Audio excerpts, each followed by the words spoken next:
Hello everyone. Hi guys. We just got back from grocery shopping and we're putting stuff away, so it's kind of like a little bit chaotic. Victoria's wearing Sweet Johnnie Girl. And we realized we haven't told Johnnie's birth story. We also have never introduced Johnnie to the channel. This is her ear. This is her ear. Beautiful ear. Most beautiful ear you'll ever see in your life. Gosh. But we're kind of in the process of putting stuff away.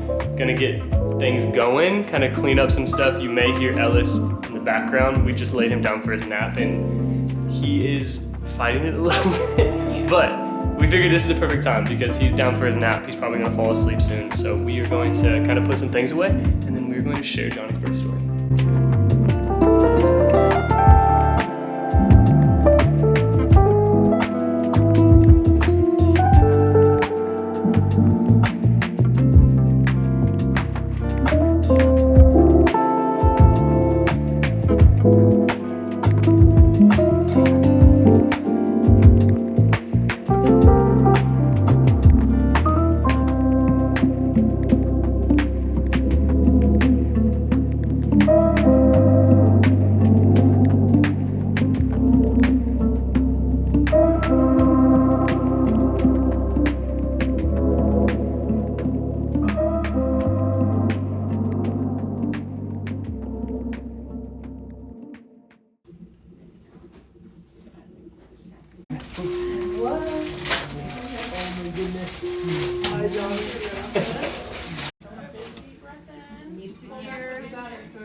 And let's go push. And push on your bottom. Push hard. Right there. Go, Yes, go, four. go, Good job.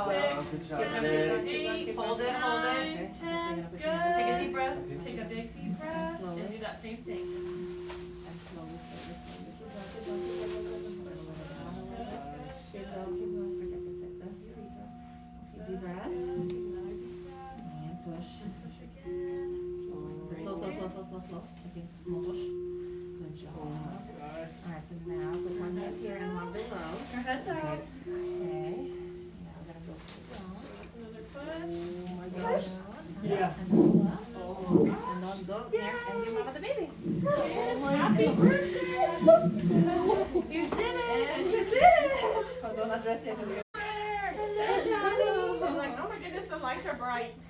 She said, oh. This is for you. And I cut in between. What are we doing? She's like, literally, turn it down. Right here. Hi. Hello.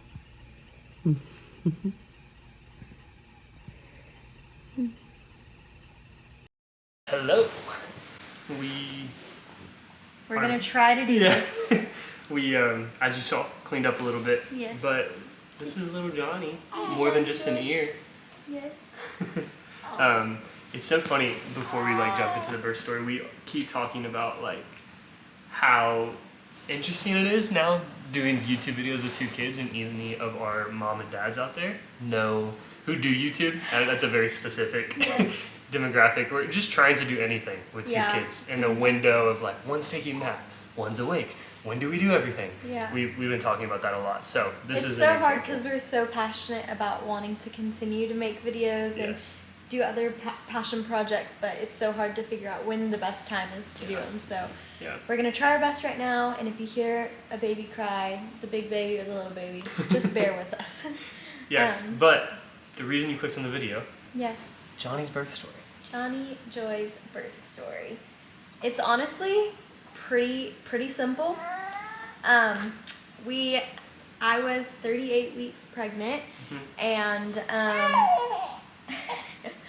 38 weeks pregnant, went to my doctor's appointment, and if you watched my last couple videos about pregnancy, I have struggled with something called cholestasis throughout my pregnancies, and it's basically just your body gets really itchy and something with your liver. I don't really know the details.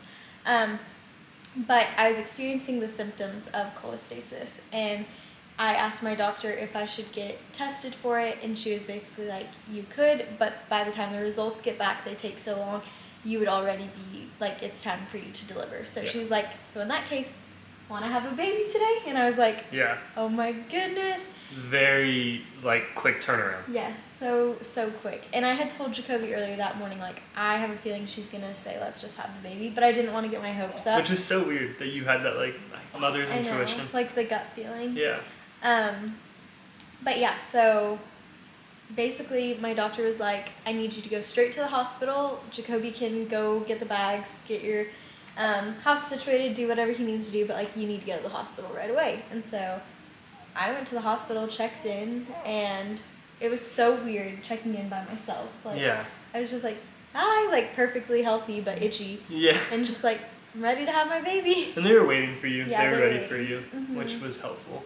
Yeah, but Jacoby quickly came in afterwards, and because it was such a quick turn of events and definitely unexpected, it was on a Thursday, and my mom usually has Ellis on that day, so we were totally expecting to see Ellis again that night, but I was just so emotional that I didn't get like a last, like, you're my only baby kind of hug from him.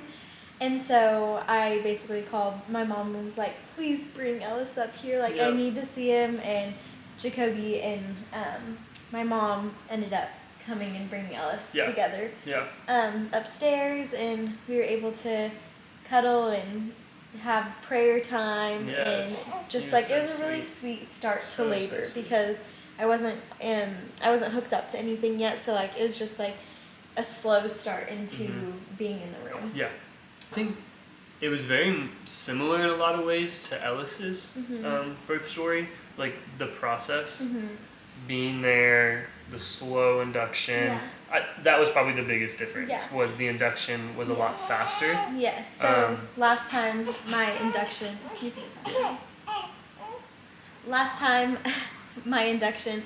took, I think, just over 30 hours, whereas this time I didn't have to do like a cervix softener. I just went straight into Pitocin, which was kind of crazy. Yes. But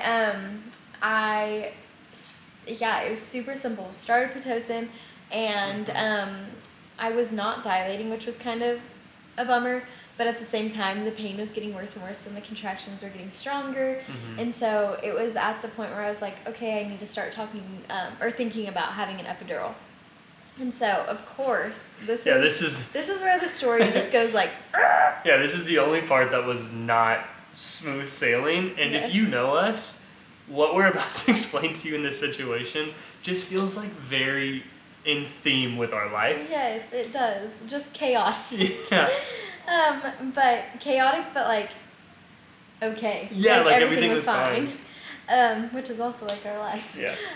But with that said, I was like, okay, time to start thinking about the epidural, and then I literally, kid you not, looked outside and it turned black. It was like 4 p.m. and it was like black outside. Pitch black outside. And at that point, my dad was bringing Ellis back up for us to have dinner, well, for them to have dinner. I wasn't eating. And they were like, we just got here, and that's why I looked outside to see if I could see them walking up, and it was so dark, and I was like, oh my gosh, what's going on? And at the same time as them walking into the hospital, the nurse walked into my room and was like, okay, we're under a tornado not warning, like a tornado watch. And so in Texas, that means like there could be a tornado outside your door at any moment. And so because of that, in the hospital. Yeah, I was in the hospital. And so because of that, she's like, we need to get you to a safe room. And anybody besides your spouse, or like you could have one person come with you to the other room. And so, of course, I chose Jacoby to come with me, and my mom went and met Ellis and my dad to make sure they got to a safe place. Yep. But they wheeled me out into the hallway, which, just imagine this, like a hallway full of like laboring moms. Just creepy. It was honestly so weird, like walking out and being like, or not walking out. Internal. But really being wheeled out and looking around and just seeing like a ton of moms in pain in the same room. And then any of the moms that were in active labor, which Victoria was at that moment, had a room. And there was no rooms left that were internal. Yeah. And so they had to take Victoria and I into where they do like kind of surgery. So where they would do the C-sections. Yeah. And so those rooms are very cold, very bright. Sterile. Yes, like it's just... It smells kind of gross. Like. Yeah, and so we're in that room, and this is peak Victoria's pain. Yeah. And so I told my nurse, I was like, okay, I want the epidural. And of course I'm like in this other room where it's not the hospital room. And so she's like, okay, let me ask the anesthesiologist if like he'll give it to you. And so I was like, oh gosh, okay, please, like I hope he says yes. And basically she comes back in and she's like, bad news, the anesthesiologist said like he can't give it to you right now, but the good news is the tornado watch is almost over, and so as soon as it's over we'll get you straight back to your room and we'll give you the epidural. And I was like, oh, okay, that's fine. But I was also in a ton of pain, so she was like, do you think you can handle it? And I was like, honestly, like I do, but at the same time, like I don't want to get to a point where I can't. And she's like, well, in that case, if you know yourself, you know your body, and you think that like you potentially could get to a place where it's like unbearable. She's like, I think it's best if we just turn off your Pitocin just in case the tornado hits or something like that. And so basically we had to stop my labor. And so so we stopped my labor. So I didn't stop having contractions, but they just slowed down a lot. Yeah.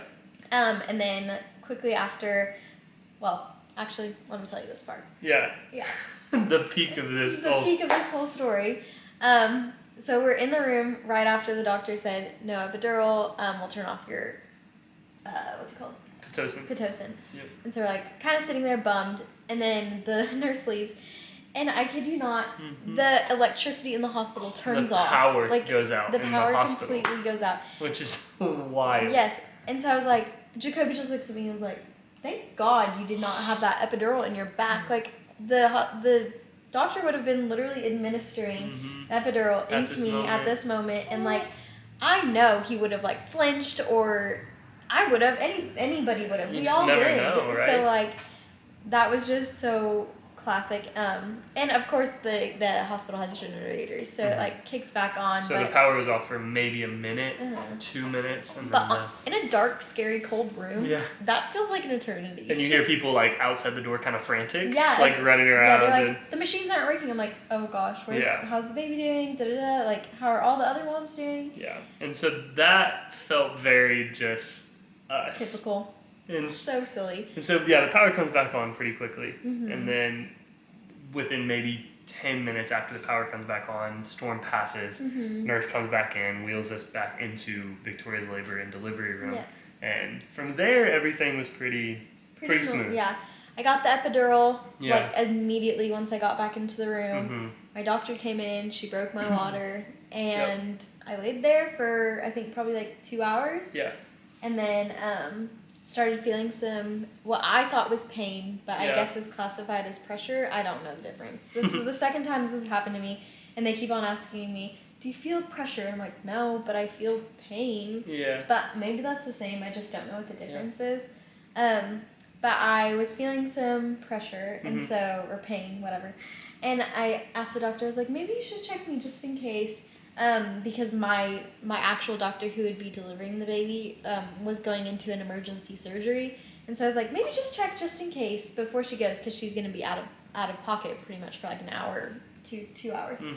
And she's like, okay, so she literally lifted up my dress, looked, and was like, okay, there she is. It's time to push. And I was Which is so similar to Ella's. Yeah, that happened. Exact same thing happened with Ella. Exactly. Like, it's so crazy how the epidural takes you from like so much pain to like just cruising, and then all of a sudden you start to feel something, but you don't really know what that is. Nice catch.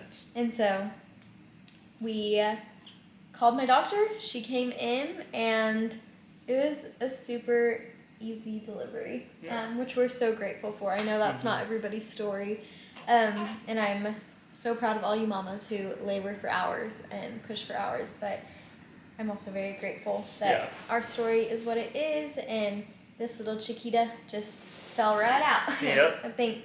And the cool part for me was Victoria's mom got to be there the whole time, which was so different than Ellis's delivery, because that was during peak COVID in 2020. Yeah. And so her being there, I got to scrub in with Victoria's doctor and really be a part of the process, and that was really cool. Yeah, Jacoby was actually like the first person to hold Johnnie, which is so crazy. Like, if you think about it, it's normally, the doctor pulling the baby out. Yeah. But Jacoby was right there to catch her, and then he was also right there to like pass her to me, and then I think you cut the cord, did you? Yep. So we were her first two people that like touched her, like held her, and that was awesome. It was a really cool experience. It was so sweet.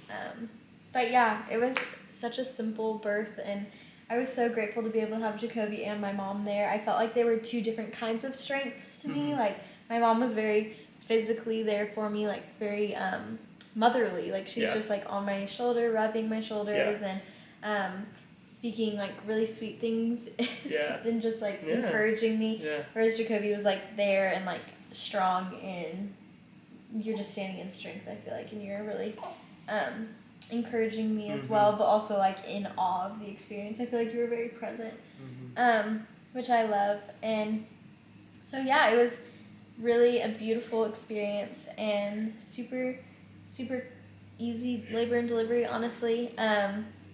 My doctor says that some people are born to carry and some people are born to birth, and I think I definitely fall more under the born to birth category. But it's crazy. It's crazy how like now we're in a season where we have two little babes, and we are truly at peace with having our two little babes, and who knows if we'll have another one. Yeah, we talk about that a lot. Yeah. Which I'm sure is common conversation for people who have their children. We will definitely have like a part 2 to this video, not necessarily like a birth story, but just questions that people have asked us since having her, and definitely the question of like, will you guys have more kids after this? So that's always the question that somebody asks, and so we can get more into detail with that in another video, but that is the short and sweet version of Johnnie Joy's birth story.